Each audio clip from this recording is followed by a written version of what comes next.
What's your reading of yet another deadly attack that cost the lives of at least 5 uniformed officers in Eyumojock Minor Division of the Southwest region over the weekend?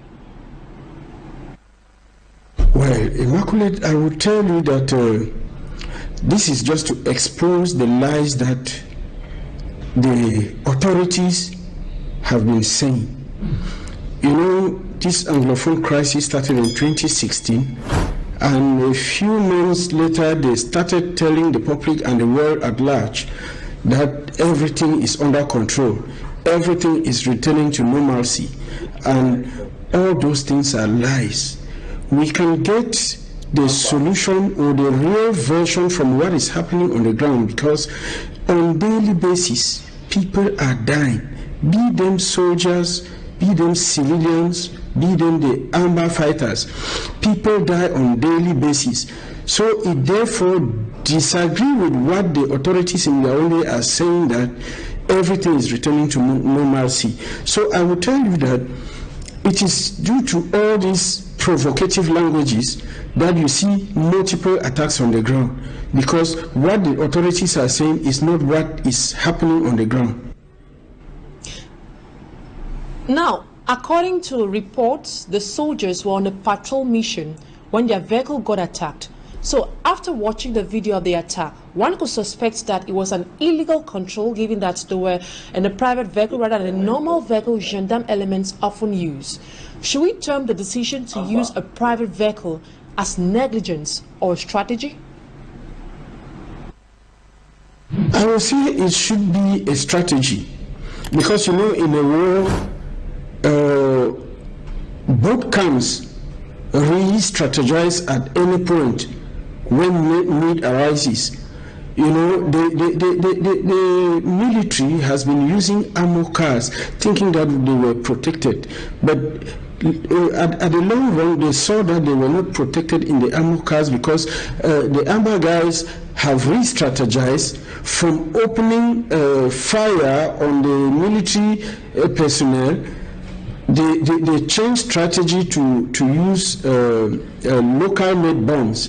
So they go set roadside bombs in order to target the military vehicles that are passing. So I won't say it is negligence, because to me the military has also re-strategized to use private vehicles so that the Amber guys should not identify them when they are passing. But now the problem here is that the solution? I will say zero. So what I would say here is that they have given powers to the uniform men, the men in uniform in general. When I say the men in uniform, all those who wear national uniform, be them gendarmes, army, be police, even customs or forest guards and so on. So there are so many excesses in abuse of powers. They use this uniform to do things that does not fit the military. So to me, it is a strategy, but that strategy will not even work, because Immaculate, you bear with me that no war on this earth has ever been solved with one dialogue. So what are we talking about? We need to hold as many dialogues as possible to bring this Anglophone crisis to an end. Now, Guamak, I guess you watched a report done by Davidson Maimo, where he says a military officer dressed in civilian attire decides to take revenge by killing or by shooting in one of a snack bars, Dan Limbe, that is in the Southwest region, and he claims this is in revenge for all his comrades that have been killed in the conflict Northwest and Southwest regions. Innocent civilians seem to be trapped on both sides. On one hand, we have separatists, on the other hand, we have military. How can civilians protect themselves in the face of these challenges or adversities? Pinas, Pinas, Pinas, Pinas, Pinas. It is rather unfortunate, Immaculate, that this happened in a nightclub in Limbe. But, you know, I've been preaching the gospel of neutrality. I will talk about civilians first. in sister channels, I've been preaching about neutrality on the side of the civilian population, because I always call them those who don't have arms. Please, stay neutral. Don't go give information to military. Don't go give information to Amba, because the moment they see you giving information to military, Amba boys see you giving information to military, you are a target. The moment the military see you collaborating with Ambas, you are a target. So the population should remain neutral. That is what I've been preaching, because we want peace. Now, that is the only way the population can prevent themselves from stray bullets of the military or the Amba boys. Now, talking about military, I will say it is the excess power that has been given to them by Yaoundé, because you hear a minister in Yaoundé tell you, if you dare touch a military man, if you fight a military man or a uniform man in general, a uniform man, you will be, the Molinex of the state will grind you like spices. And when you start hearing things like that from people who are leading a people, I think it's rather ridiculous. So for me, I think that they should guard the military and tell them exactly what they are supposed to do, what they are not supposed to do on the ground, because it is this excess of power that they have given them. Because if there is any little squabble between a uniform man, whether he is in uniform or in civilian attire, they have a small squabble in the bar, he will just remove his gun and shoot. And so I think it is high time Yaoundé look at all these things and say no. They limit the powers of the military. Permit me, Immaculate, to use the case of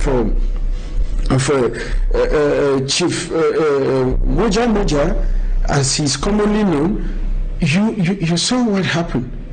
He has been sacked from the B to, they have relegated him to the normal army, or what, I don't really know the name, but it is a disciplinary sanction because he was over-exercising powers beyond his limit given to him by the authorities in Yaoundé. Now, the Eyumojock attack was immediately followed by another attack in Bomana village, Bonge subdivision, Memet division. Can we talk of remobilization of armed separatist fighters? Yeah, Immaculate, you know, the Amba guys are fighting the kind of war that you call hit and run, you know, because when they have material, I don't know how their material come, their arms, when they have their arms, they attack, they go out and face the military. But if they don't have, once the material they have in hand is exhausted, you see, they will have to go back to their hidings. So it is a hit and run war that the Amba guys are fighting. So remobilization, they are always mobilized, but the problem is they always lack munitions to keep fighting on daily basis. So once they have some small material, they work, and then after some time, you see they just return back to their camps and stay quiet, waiting for the next supply. I don't know how they get that, but I think that is what is happening. That is why you see that the fighting is not on daily basis like in other countries that we have civil war. Now, do you agree with those who qualify these attacks as a response to ceasefire calls of diaspora-based separatist leader Capo Daniel? I think Capo Daniel has a little influence about this issue, and it could be even linked to that, because based on the fact that Capo Daniel comes from Manu and he called on a ceasefire, his own people went on rampage. It shows that he has little impact in this issue, because he belonged to a group of separatist fighters in diaspora. He went astray, left the group, and preaching his own gospel. So you see that his own gospel is not even listened by his own brothers and sisters from where he comes from. So I think he has little impact in this issue. And now, in your opinion, has it got anything to do with the upcoming 20th May Unity celebration? Well, Unity Day? Yeah, to the best of my knowledge, I know that when separatist fighters want to call for a boycott of any event organized by the central government in Yaoundé, it always happens. Around 2, 3, 4 days to that event. So this one that has happened far before that day, I think I will not really link it to that, because I know that if they have to say something to boycott 20th May, 1 week to that they will call for ghost town. That is what they have been doing, based on the knowledge that I have and how I've been monitoring events and boycott of what the state is organizing. Guamak, civil society actor based right here in the city of Dola. Thank you so much for your time. See, my brother and sister, mommy and papa there, go up, come down, come rain, come shine, turn left, turn right, go for east, west, north, south. Whether a kelebe use na bamboo moto, or a kelebe use na amoka, or a kelebe use na kind of moto. So far as a kelebe day for inside ground zero, Ambago Zolo. So far as any Ekelebe they for ground zero, Ambago Zolo. Now a matter of time, we will see them, they know they see we.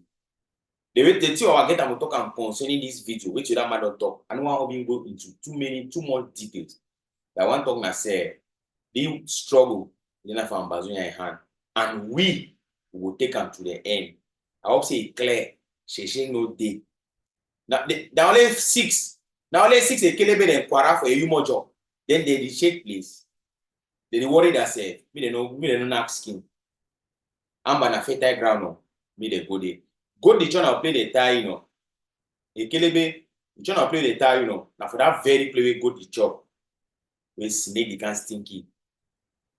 E kwara. I hope say clear. Amba go be free, come rain, come shine. Banana way get for ripe.